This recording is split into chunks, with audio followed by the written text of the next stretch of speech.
Kukula miwa. Watu wengi wanafikiria kula miwa kama sijui ni shida ama ni nini.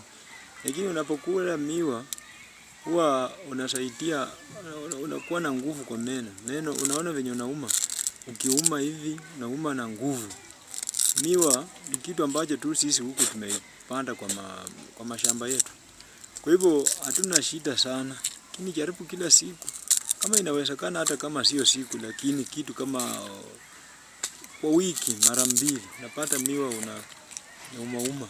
Hiyo inafanya meno yako yanakuwa strong. Tena inajaribu kupatia miwa hii sijui ni fruit ama ni, lakini kuna juice ambayo inapatikana kwa kukula miwa.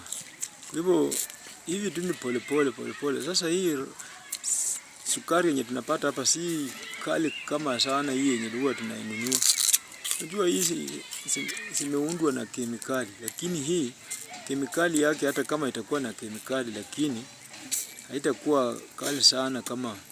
Kwa hivyo unatafuna miwa tu pole. Na miwa ni kitu kizuri. Wakati umekaa tu kwa kivuli kama kuna kajua hivi, hii miwa iko tu baridi, unatafuna tu pole. Niweka tu pole hivi. Makanda ukianika pia ni kuni. Unaweza tumia pia kupikia. Nakaa pole, najisikia kama uko sawa.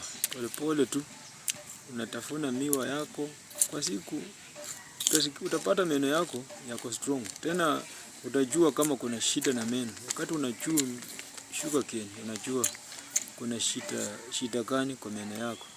Kwa hivyo tu wenye tuko town, jaribu kutafuta hata kama ni tunaita nyengo moja.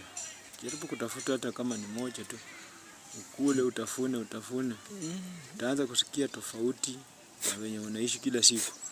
Hivyo wakati mwingine mashamba huwa yanatuletea vitu ambavyo tunaviona ni sawa.